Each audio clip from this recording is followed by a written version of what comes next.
என்னை பொறுத்த வரைக்கும் எனக்கு என்ன வாக்கியா சட்டையா இல்ல அது வரப்பு சட்டையா?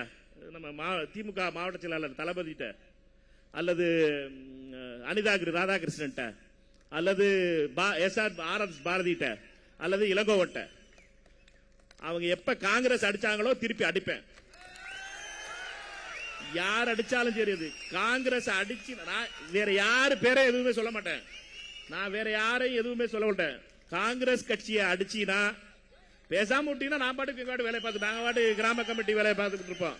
கிராம கமிட்டி வேலை வாய்க்கிறது, வந்தே மாதரம் ஜெயிந்த்னு கோஷம் போடுறது, சேவதாலி சலிட்டு வாங்குறது, இதுல நாங்க பாட்டுக்கு இருப்போம். நாங்க பாட்டுக்கு அமைதியான ஆளுங்க, யாரு குடும்பத்தையும் கெடுக்க விரும்பாதீங்க. நாங்க பாட்டுக்கு அமைதியா வீட்டுல கிடைக்கிற சாப்பாடை வச்சுட்டு இருக்கவங்க நாங்க. ஆனா எங்களை நக்கல் பண்றது, காங்கிரஸ் கட்சியை துரோகின்னு சொல்றது.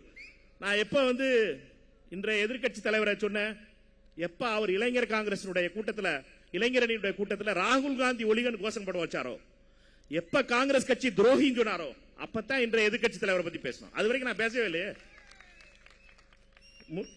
அருமைக்குரிய திமுகவுடைய தலைவர் அண்ணன் முன்னாள் முதலமைச்சர் அண்ணனை பத்தி நான் ஒரு வார்த்தை பேசினது கிடையாது. மற்ற எல்லா தலைவர்களையும் பாருங்க, எங்க மாவட்டத்தில் திமுகவுடைய மாவட்ட செயலாளர் இருக்காங்க, அமைச்சர்களா இருக்காங்க, அவங்களை பத்தி நான் ஒரு வார்த்தை பேச மாட்டேன். ஏன்னா அவங்க எல்லாம் காங்கிரஸ் பத்தி ஒரு வார்த்தை சொன்னதில்லை.